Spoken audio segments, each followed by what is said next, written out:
Hello everyone, this is Deepa Sahu. Today we are discussing about welding. Welding is a fabrication process जिसके अंदर हम क्या करते हैं कि मेटल के पार्ट्स को ज्वाइन करते हैं by the application of heat.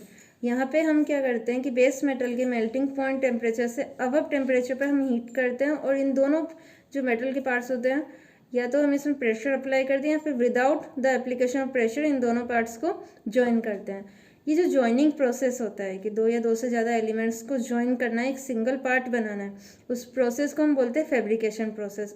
Fabrication process तीन टाइप से हो सकते हैं। फर्स्ट वन होता है मैकेनिकल एप्लीकेशन के थ्रू, जहाँ पे आप बोल्ट या फिर स्क्रू का यूज़ करते हैं। इसके अंदर हम दो सेपरेट पार्ट्स जो होते हैं, एलिमेंट्स होते हैं, उन्हें ज्वाइन करते हैं। सेकंड जो प्रोसेस होता है वो होता है एडहेसिव बॉन्डिंग के थ्रू। एडहेसिव बॉन्डिंग के थ्रू हम क्या करते हैं, सिंथेटिक ग्लू या थर्मोसेटिंग रेजिन्स का यूज़ करते हैं, उसकी हेल्प से हम लोग दो एलिमेंट्स को ज्वाइन करते हैं। थर्ड वन होता है परमानेंट ज्वाइन। परमानेंट क्यों कहा गया है इसको, क्योंकि विदाउट डिस्ट्रक्चर, बिना डिफेक्ट के आप इस जो पार्ट हो उसे सेपरेट आउट नहीं कर सकते हो। परमानेंट ज्वाइनिंग में आ जाता है welding, brazing and soldering. Welding में हम हीट सप्लाई करते हैं। अब जो हीट होती है वो उसकी मेल्टिंग पॉइंट टेम्परेचर से अबव हीट होती है। अब ये डिपेंड करता है कि आपने किस टाइप का सोर्स यूज़ करा है। बेस्ड ऑन सोर्स वेल्डिंग को यहाँ पे 6 टाइप में क्लासीफाई किया गया है। फर्स्ट वन है गैस वेल्डिंग। गैस वेल्डिंग के अंदर आता है air acetylene, oxy acetylene, oxy hydrogen, pressure gas. Second one होती है आर्क वेल्डिंग। आर्क वेल्डिंग में हम क्या करते हैं, इलेक्ट्रिक आर्क प्रोड्यूस होती है दो कंडक्टर के बीच में। फर्स्ट कंडक्टर होता है इलेक्ट्रोड और सेकेंड होता है वर्क पीस। आर्क वेल्डिंग के अंदर इलेक्ट्रिक आर्क प्रोड्यूस होती है, कैथोड से एनोड की तरफ मूव करते हैं आयंस। आर्क की वजह से हीट प्रोड्यूस होती है। तो फर्स्ट वन होगा carbon arc welding, shielded metal arc welding, submerged arc welding, gas tungsten arc welding, metal inert gas arc welding, electroslag arc welding, plasma arc welding. Third होती है resistance welding. Resistance welding में क्या होता है, दो metal के parts के बीच में रेजिस्टेंस प्रोड्यूस करते हैं। रेजिस्टेंस की वजह से हीट प्रोड्यूस होती है, हीट जनरेट होती है। फर्स्ट वन होता है spot welding, second seam welding, third projection welding, fourth flash butt welding, fifth resistance butt, sixth high frequency resistance and seventh percussion. Solid state welding, जहाँ पे जो metal के पार्ट होते हैं वो सेमी सॉलिड स्टेट में होते हैं। Cold, explosive, friction, roll, diffusion, forge, hot pressure, ultrasonic welding. यहाँ पे जो फोर्स वेल्डिंग है, 19वीं सेंचुरी से पहले तक हम फोर्स वेल्डिंग ही यूज़ करते थे। After the first world war हमने वेल्डिंग के काफ़ी सारे प्रोसेस जनरेट करना शुरू कर दिया, क्योंकि तब क्या होता था कि ना एकदम से टेक्निकल एडवांसमेंट आया था, हम डिफरेंट काइंड्स ऑफ कंपोनेंट्स बनाना शुरू कर चुके थे, तो हमें वेल्डिंग के भी डिफरेंट टाइप्स ऑफ प्रोसेस की रिक्वायरमेंट होना शुरू हो गई थी। Thermochemical welding, thermit welding, atomic hydrogen welding, radiant energy welding, electron beam welding, laser beam welding. अब वेल्डिंग के आप काफ़ी सारे यूज़ देखते हो, अपने डेली लाइफ में भी देखते हो, ऑटोमोबाइल के पार्ट्स में, एयरक्राफ्ट के पार्ट्स में। यहाँ पे दिल्ली में जो आयरन पिलर है वो भी वेल्डिंग का एक अच्छा एग्जांपल है। वेल्डिंग हम जनरली मेटल्स या नॉन मेटल्स को जॉइनिंग के लिए हम यूज़ लेते हैं। Terminology used in welding.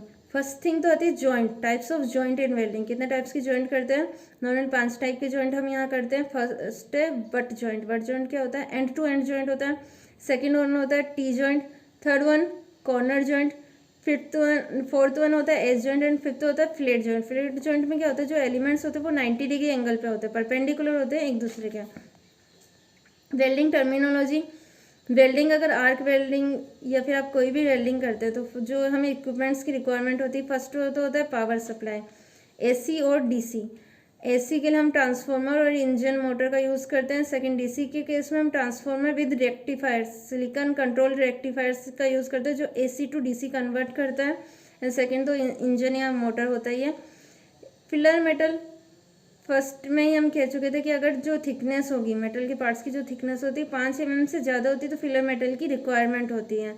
Electrode holder या टॉर्च जो इलेक्ट्रोड को होल्ड करता है। इलेक्ट्रोड दो टाइप्स की यूज़ करता है। फर्स्ट वन होता है कंज्यूमेबल, सेकेंड वन होता है नॉन कंज्यूमेबल। कंज्यूमेबल इलेक्ट्रोड क्या होता है, फिलर रोड की तरह वर्क करता है।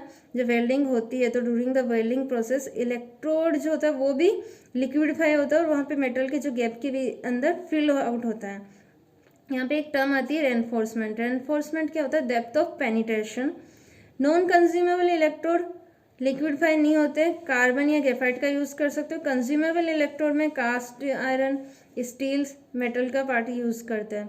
वेल्ड बीड जो लिक्विड फॉर्म होता है मेटल का, उसे हम वेल्ड बीड कहते हैं। ये अब डिस्टेंस होती है। रूट जहाँ पे वेल्डिंग नियरेस्ट की जाती है वहाँ को हम वो जो जगह होती है वो रूट होती है। टो वेल्ड फेस और वेल्ड बीड के बीच का एरिया होता है टो। नेक्स्ट है आर्क वेल्डिंग। आर्क वेल्डिंग में पावर सप्लाई आप यूज़ करते हैं एसी या डीसी की। इलेक्ट्रोड कंज्यूमेबल और नॉन कंज्यूमेबल यूज़ करते हैं। ये शील्डिंग गैसेस का यूज़ क्यों करते हैं? क्योंकि वेल्डिंग के टाइम जो टेम्परेचर बहुत हाई होता है तो यहाँ पे चांसेस होते हैं कि एटमॉस्फेयर जो गैसेस होती है वो अटैक कर सकती है वेल्ड के पार्ट में। अब अटैक करेगी तो वो क्या करेगी? वेल्ड डिफेक्ट कोज करेगी। डिफेक्ट को प्रोटेक्ट करने के लिए हम यहाँ पे शील्डिंग गैस का यूज़ करते हैं। कार्बन डाइऑक्साइड या फिर जो भी आइडियल या नोबल गैसेस है उनका यूज़ करते हैं। स्लेग इम्प्योरिटीज़ होती है। इम्प्योरिटी जो मटेरियल लिक्विड में आता है तो उसके पास साथ में काफ़ी सारी इम्प्योरिटीज होती है, वो डिपॉजिट हो जाती है एज ए स्लेग की फॉर्म में, जैसे बाद में हम फिनिशिंग के टाइम निकाल लेते हैं। पोलैरिटी जो डायरेक्शन होती है आर्क की वो डिपेंड करती है पोलैरिटी में। हम पावर सप्लाई में डीसी या फिर एसी का यूज़ करते हैं। डीसी क्या करती है? जो कंट्रोलेबिलिटी होती है ना, कि हम वेरिएबल्स को कंट्रोल करें, वो ज़्यादा प्रोवाइड करवाती है, फ्लेक्सिबल होती है, इसलिए हम डीसी का यूज़ करते हैं। डीसी के केस में हमें रेक्टिफायर भी यूज़ करना होता है तो ये थोड़ा एक्सपेंसिव हो जाता है in compare to AC. Direct current straight polarity, यहाँ पे जो होता है इलेक्ट्रोड को नेगेटिव पोल दिया जाता है और वर्कपीस पॉजिटिव। इलेक्ट्रोड में जो हीट जनरेशन होती है वो 1/3 पार्ट होती है और वर्कपीस में 2/3, मतलब जो हीट मैक्सिमम हीट कहाँ पे ट्रांसफर हो रही है? वर्कपीस में। तो ऑब्वियस सी बात है जो पेनिट्रेशन होगा वो डीप पेनिट्रेशन होगा। वोल्टेज 12 वोल्ट एंड करंट कितना यूज़ करते हैं? 1000 एम्पियर का करंट यहाँ पे यूज़ करते हैं। No arc cleaning is required of the base metal. DCRP direct current reverse polarity, एकदम वाइस वर्सा होगा स्ट्रेट पोलैरिटी का। यहाँ पे electrode positive and workpiece negative की तरह वर्क करता है। जो आर्क लेंथ होती है, मतलब जो ट्रेवल होता है डिस्टेंस आर्क का इलेक्ट्रोड से वर्कपीस की सरफेस तक, उसे हम क्या बोलते हैं? Arc length. ये कितनी होनी चाहिए? 0.3 to 0.7 टाइम्स होनी चाहिए डायमीटर ऑफ इलेक्ट्रोड के। DCRP के केस में जो करंट हम यूज़ लेते हैं 125 एम्पियर होता है। 2/3 जो हीट जनरेशन होगी वो कहाँ पे होगी? आपके इलेक्ट्रोड पे। और 1/3 जनरेशन जो हीट का होता है वो जॉब पे होता है। तो नॉर्मल सी बात है, हाई हीट कहाँ जनरेट हो रही है? इलेक्ट्रोड पे। तो ओवर हीटिंग के चांसेस हो जाते हैं इलेक्ट्रोड के। और वर्क पीस में जो पेनिट्रेशन होगा वो लीस्ट होगा। यहाँ पे जो वोल्टेज है 19 वोल्ट का यूज़ करते हैं और बेटर आर्क क्लीनिंग एक्शन की रिक्वायरमेंट होती है। सेकेंड होता है एसी पोलैरिटी। ऐसी पोलैरिटी में हाफ हाफ डिवाइड हो जाते हैं। इलेक्ट्रॉन में 50% हीट जनरेशन और वर्कपीस पे 50% हीट जनरेशन। तो जो पेनिट्रेशन होता है वो नॉर्मल होता है, इक्वल हीट डिस्ट्रीब्यूशन होता है, इसलिए जो इलेक्ट्रोड की टिप होती है वो कोल्डर होती है as compare to the DCRP। Average arc voltage 16 volt and जो करंट की रिक्वायरमेंट होती है 400 to 500 एम्पियर। डाया जो होता है इलेक्ट्रोड का 6 mm में होता है। ग्राफ के थ्रू यहाँ पे शो किया गया है DCSP, DCRP and AC polarity. DCSP के केस में इलेक्ट्रोड नेगेटिव है और वर्कपीस पॉजिटिव है। 1/3 हीट जनरेशन हो रही है इलेक्ट्रोड पे और वर्कपीस पे 2/3। यहाँ पे हीट डिस्ट्रीब्यूशन को शो किया गया है। DCRP के केस में 2/3 हीट जनरेट हो रही है इलेक्ट्रोड पे और 1/3 वर्कपीस पे। एंड AC के केस में हाफ हाफ 50% इलेक्ट्रोड पे हीट जनरेशन हो रहा है और 50% वर्कपीस पे। वेल्ड स्पेटर, वेल्ड स्पेटर एक वेल्ड डिफेक्ट है जहाँ पे क्या होता है कि आर्क ब्लो की वजह से, आर्क ब्लो मतलब deviation of arc, arc blow की वजह से जो स्प्लैशिंग होती है एक्स्ट्रा मेटल की वो बेस मेटल के सरफेस पे हो जाती है। तो इससे क्या होता है कि रफ सरफेस क्रिएटेड हो जाता है बेस मेटल के ऊपर। वेल्ड स्पेटर डीसी के केस में होता है। जो डायरेक्ट करंट पोलैरिटी जहाँ पे हम यूज़ करते हैं वहाँ पे वेल्ड स्पेटर के चांसेस ज़्यादा होते हैं। इसे रिमूव करने के लिए हम क्या करते हैं? टेब इन और टेब आउट, मतलब जो एंड पॉइंट्स होते हैं वेल्डमेंट्स के वहाँ पे हम एक्स्ट्रा मेटल प्रोवाइड कराते हैं, तो जो आर्क का डेविएट होने वाले चांसेस होते हैं वो रिमूव हो जाता है। नेक्स्ट वन एक क्वेश्चन है, 2 plates of dimension 200-220 mm are joined by V-butt joint with groove angle 60 degree. Length of the weld is 180 mm. Length of electrode is 450 mm. Stub length is 50 mm. Dia of electrode is 3 mm. Landing and root gap is 2 mm each. Reinforcement and weld spatter losses are 20%. Determine the number of electrode required to produce the joint. यहाँ पे आपको dimension given है plates की, जहाँ पे आपको welding करनी है, मतलब वेल्ड का जो वेल्ड बीड का डायमेंशन गिवन है। सेकंड, इलेक्ट्रोड की डायमेंशन गिवन है। क्या डिटरमाइन करना है हमें? Number of electrode. Number of electrode कितना है, कैसे निकालेंगे हम? Volume of weld Beed upon में वॉल्यूम ऑफ इलेक्ट्रोड, तो हमें वहाँ से नंबर ऑफ इलेक्ट्रोड मिल जाएगा। फर्स्ट वन कैलकुलेट करते हैं एरिया ऑफ वेल्डिंग, मतलब कितने एरिया में वेल्डिंग की जा रही है। ग्रुव एंगल गिवन है 60 डिग्री, तो remaining angle 30 degree 30 degree. 2 mm का यहाँ पे रूट गैप है। टोटल हाइट कितनी है? 20 mm की। तो यहाँ पे दो ट्रायंगल फॉर्म हो रहे हैं 30 डिग्री वाले में, जिसका बेस कितना हो जाएगा? 18 10 30 डिग्री। तो उन दोनों ट्रायंगल का एरिया कैलकुलेट कर देंगे, half into base into height से, और 20 इंटू 2 रेक्टेंगल का एरिया हो जाएगा। लेंथ ऑफ वेल्ड आपको गिवन है 180 mm, तो वॉल्यूम ऑफ वेल्ड बीट क्या हो जाएगी? Area multiply with length. यहाँ से हमें वॉल्यूम मिल जाएगा, लेकिन ये एक्चुअल वॉल्यूम नहीं होगा क्योंकि यहाँ पे लॉसेस गिवन है। रेनफोर्समेंट और स्पेटल लॉसेस कितने? 20% है, तो actual volume after the consideration losses क्या होगा? 1.2 multiply with volume of weld bead. Volume of electrode के लिए आपको इलेक्ट्रोड की डायमेंशन गिवन है। यहाँ पे गिवन है कि स्टब लेंथ कितना है? 50 mm, और टोटल लेंथ कितनी थी? 450, तो एक्चुअल लेंथ कितनी होगी? 400 mm। एरिया डाया गिवन है आपको इलेक्ट्रोड का 3 mm, तो हम एरिया कैलकुलेट करने देंगे पाई आर स्क्वायर से। वॉल्यूम कितना हो जाएगा? Pi r square multiply with length of electrode. Then number of electrode required, volume of weld bead upon में वॉल्यूम ऑफ इलेक्ट्रोड। यहाँ से नंबर ऑफ इलेक्ट्रोड कितने हो जाएंगे? 18। अप्रोक्सीमेट लेते हैं हम आंसर 17.84 रहा था, तो अप्रोक्सीमेट कितना हो जाएगा? 18। Next types of welding machine. कितने टाइप्स की वेल्डिंग मशीन हम यूज़ करते हैं? यहाँ पे दो टाइप्स की वेल्डिंग मशीन यूज़ करते हैं। फर्स्ट वन होता है कांस्टेंट करंट टाइम, जहाँ का जो कर्व है वो ड्रूपर कर्व होता है। सेकंड है constant voltage type welding machine, linear और फ्लैट कर्व। फर्स्ट केस में क्या करते हैं कि हम जो करंट है उसे कांस्टेंट रखते हैं, और वोल्टेज की चेंज के थ्रू जब वोल्टेज में चेंज होता है तो आर्क लेंथ चेंज होती है। इन्हें मैनुअल वेल्डिंग मशीन में हम यूज़ करते हैं कांस्टेंट करंट टाइप को।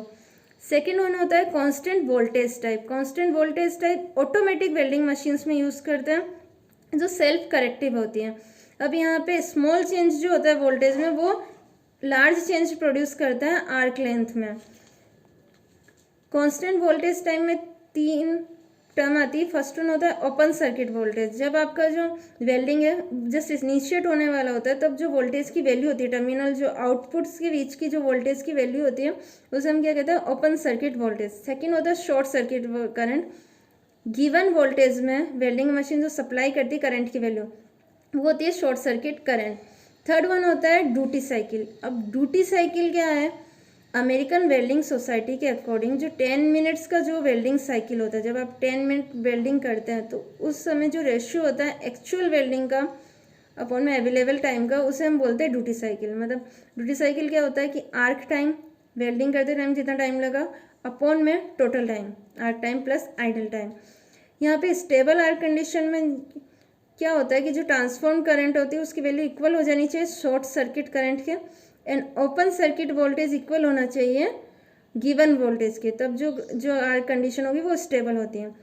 दो इक्वेशन हम इसके लिए यूज़ लेते हैं, I T upon I S plus V T upon V S equals to 1 according to graph, and second one होती है V equals to capital A plus capital V L A.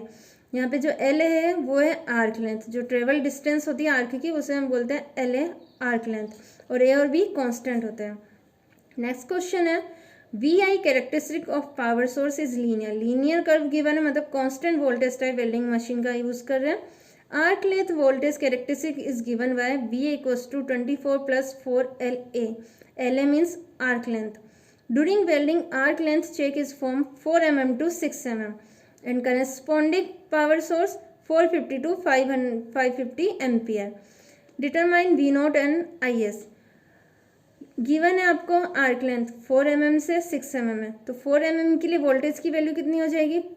Length की value put कर देंगे question में। Voltage कितना हो जाएगा 4 mm के लिए? 40 वोल्ट, एंड 6 mm के लिए वोल्टेज की वैल्यू 48 वोल्ट।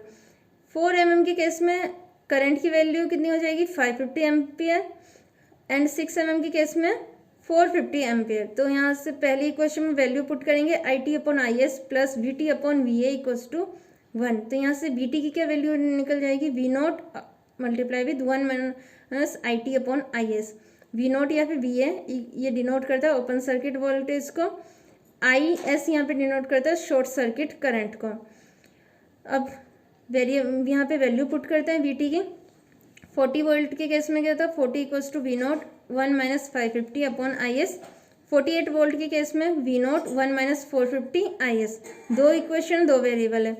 यहाँ पे V naught upon I S की क्या वैल्यू निकलती है 8 upon 100। First equation value put करते हैं तो वी नोट की वैल्यू क्या है 84 वोल्ट एंड आई एस की वैल्यू 1050 एम्पियर।